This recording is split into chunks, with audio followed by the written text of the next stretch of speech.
श्री राधे श्याम। जो जितना लंबा हाथ करेगा वो उतना ऊपर जाएगा, उतनी तरक्की करेगा, ऊपर नहीं है ना। एक बार प्रेम से बोलो वृंदावन बिहारी लाल की। अब देखो बड़ी सुंदर सी कथा है कि ब्रह्मा जी की ने सृष्टि का निर्माण कर रहे हैं और सृष्टि में एक छाया पुत्र करदम जी महाराज आए हैं। बोलो करदम जी महाराज की।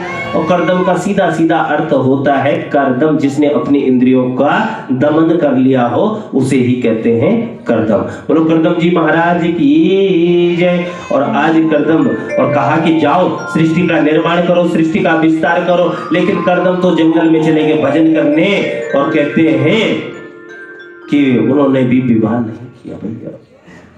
कहा कैसे कैसे चलेगा, कैसे चलेगा भैया।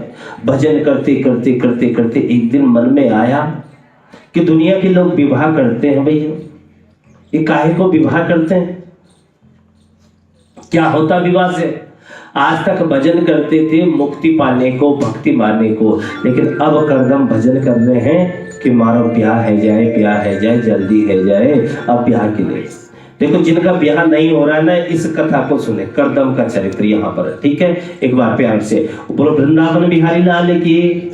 अब भजन करते हैं किसके लिए कि मेरा ब्याह है जाए जल्द से। आज तक तपस्या कर रहे थे भुक्ति और मुक्ति के लिए, अब क्या कर रहे हैं, लड्डू खाने के लिए। ये लड्डू जिसने खाया वो भी और जिसने ना खाया। तो आज करदम जी यही तरह से, और महाराज देखो तपस्या कर रहे हैं, मारो ब्याह है जाए। देखो मन की गति बड़ी विचित्र है सज्जनों, ध्यान देना, बड़ी विचित्र है। इस मन को मैंने आपको शुरू में ही इसलिए आज ये कथा सुनाई थी, मन को बस में करना बहुत मुश्किल है, रुको अभी भी। और आज भजन करते करते संकल्प लिया कि मेरा ब्याह हो जाए। लेकिन आज प्रभु नारायण प्रकट हो गए, आप जिस भाव से उसे बुलाओगे वो उसी भाव से आ जाएगा अब भैया। और भगवान नारायण प्रकट हो गए चतुर्भुज रूप में। बोलो नारायण भगवान की। भगवान बोले बाबा आप ब्याह करना चाहते हो। अब करदम जी कैसे करें भैया, चौथी अवस्था में। अब तो शर्म लगे कि कोई मैंने शादी के लिए भजन थोड़ी किया था। अब बड़े शर्माते। देखो पुराने जमाने में नियम था कि जब माता पिता विवाह की बात करते थे तो बच्चे उठकर अंदर चले जाते थे, और अब इंच टेप साथ लेकर जाते हैं। हम 6 फुट के हैं तो 5.25 भी 5.5 नहीं चलेंगे महाराज। हम वो अंदर से बाहर आ जाते हैं। कहीं तुम हमारे हिसाब की बात कर रहे हो नहीं कर रहे हो। साथ में कुछ तो मैंने अभी ऐसा सुना कि पापा आपको बात करने भी नहीं आती, लो कर लो बात को। और मैं तो उन बेटियों से और उन भाइयों से बस यही कहना चाहता हूँ कि कभी माँ बाप अपने बच्चों का कभी भी बुरा नहीं चाह सकते भैया। स्वयं बेटा को मार्ग चल सकता है, बेटी जा सकती है, वो अपना हित अहित, लेकिन पिता हमेशा, माता और पिता उसके 10 चीजें सोचकर ही 11वीं बार कदम उठाते हैं। बोलो वृंदावन बिहारी लाल की। और आज मुस्कुराकर भगवान ने कहा करदम जी ब्याह करोगे। अब करदम जी कैसे कहे, अब शर्म लगती है भैया कि कैसे कि बुढ़ापे में भजन किया है किसके, ब्याह के लिए। कहा नहीं नहीं प्रभु मुझे ब्याह के लिए, फिर भी बता दो, कहीं ऐसा तो नहीं मन मन भावे मोड़ हिलावे, अंदर से मन हो और बाहर से कह रहे महाराज नहीं नहीं ब्याह नहीं करना है भैया। लेकिन जैसे भगवान कर रहे, भगवान ने बोला देखो स्वयंभू मनु महाराज के यहाँ मैं तो तुम्हारे लिए रिश्ता दे के आया, अगर हम तुम्हें नहीं करना तो कोई बात नहीं। तो जैसे जाने लगे मैं मना कर या तो एकदम भगवान के चरणों को पकड़ने लगे कि हाँ प्रभु झूठ नहीं बोलूंगा, मैंने भजन ब्याह के लिए ही किया था। अब पहले तो भुक्ति और मुक्ति के लिए अंत मति सो गति, लेकिन अंत में मेरी बुद्धि भी आज मैं भी विवाह के लिए भजन। और कहा कि ठीक है लेकिन प्रभु आपकी झांकी देखने के बाद विवाह में की कोई लालसा ही नहीं, इसलिए मैंने मना किया। तो भगवान ने कहा अब तुम्हें मेरी लाज रखनी पड़ेगी। और आज करदम जी को लेकर गए और करदम जी कौन से कम थे? कर्दम जी ने शर्त रख दी, मैं तुम्हारी हर शर्त मानूंगा, लेकिन तुमको मेरी एक शर्त माननी पड़ेगी। भगवान ने कहा लो कर लो बात। कैसा भक्त, क्या सी शर्त?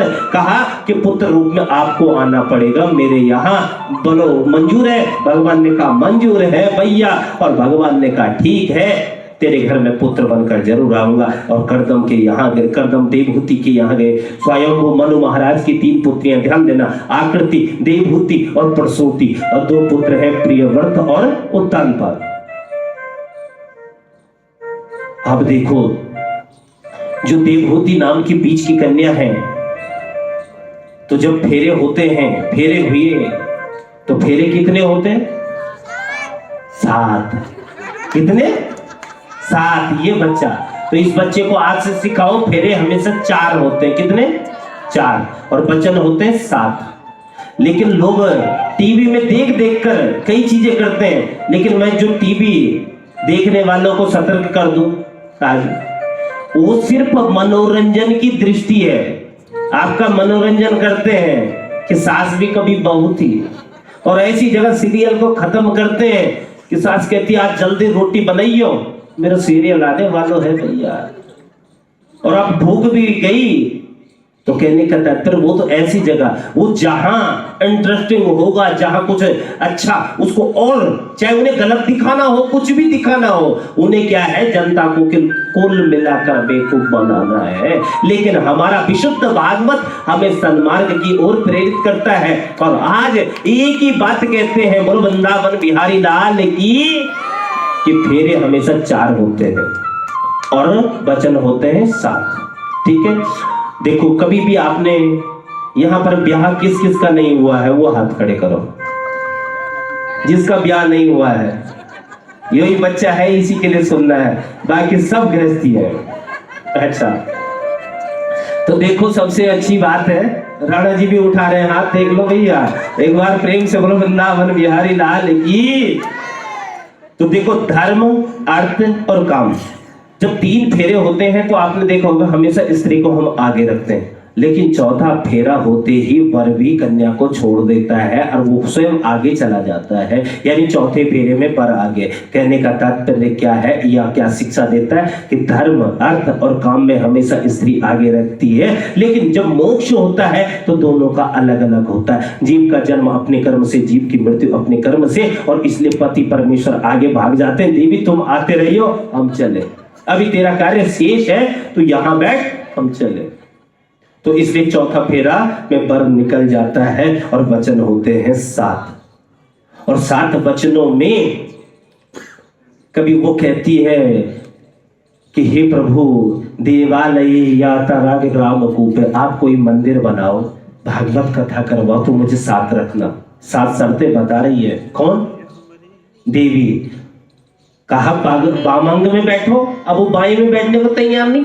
आप देख रहे होंगे दाएं अंग में बैठी है। कहा मैं कुछ तभी आऊंगी बाएं अंग में, फेरे हो गए, सब कुछ हो गए, लेकिन वो कह रही है कि उद्याने मध्यपाने चा पिता गृहे गमनेन चा। वो कह रही है कि मंडपम मधुपर्कश्चा लाजा होम परिक्रमा, और यावत सप्तपदी नैवा तावत कन्या कुमारिका। वो कन्या कह रही है कि मंडपम मधुपर्कश्चा, ये मंडप छाने से तो हमारी घर की क्या हुई, शुद्धि हुई, डेकोरेशन बढ़ा। और मधुपर्क, मधुपर्क किससे बनता है पता है? शहद, दही और घी, और इन तीनों के मिश्रण से क्या, मधुपर्क। और 3 ही प्रकार के रोग होते हैं व्यक्ति में, वात, पित्त और कफ, इनको खत्म करता है मधुपर्क। तो कन्या का जो पिता होता है वो वर नारायण को जब आता है तो वो मधुपर्क खिलाता है, पता है आप लोगों को। तो मधुपर्क से देह की शुद्धि होती है, और जब मधुपर्क दिया जाता है महाराज, तो मधुपर्क से यही प्रार्थना करी जाती है कि हे वर, आप नारायण स्वरूप हो और मैं आपको लक्ष्मी स्वरूप हुई कन्या भेंट कर रहा हूं, तो मैं चाहता हूं कि आपका जीवन हमेशा स्वस्थ रहे, आप स्वस्थ रहें। तो इसलिए मंडपम मधुपर्क, कन्या कह रही है तो मंडप छाने से घर की शुद्धि और मधुपर्क खाने से आपकी देह की शुद्धि। मंडपम मधुपर्क। लाजा होम, लाजा होम से क्या, देवता, स्वाहा, उससे देवताओं को भोजन। लाजा होम परिक्रमा यावत सप्तपदी। और परिक्रमा से कौन प्रसन्न हुए? अग्नि प्रसन्न हुई। जो हमने 4 परिक्रमाएं की तो उससे क्या हुई? अग्नि प्रसन्न। यावत सप्तपदी नैव तावत कन्याकुमारी का। लेकिन जब तक 7 पदी न हो, सप्तपदी न हो, 7 वचन न हो, मेरे कुछ वचन है उनको तुम फॉलो न करो, उनको न मानो, तब तक मैं आपके वाम अंग में बैठने वाली नहीं हूं। इसलिए दाएं अंग में बैठिए। इसलिए वो कहती है कि उद्याने मद्यपाने कई चीजें बोलती है, ऐसा तैसा यत्र तत्र सर्वत्र। तो वर नारायण कहते हैं हाँ जी मुझे सब कुछ मंजूर है, तुम्हारा सब कुछ स्वीकार है, स्वीकार है, स्वीकार है।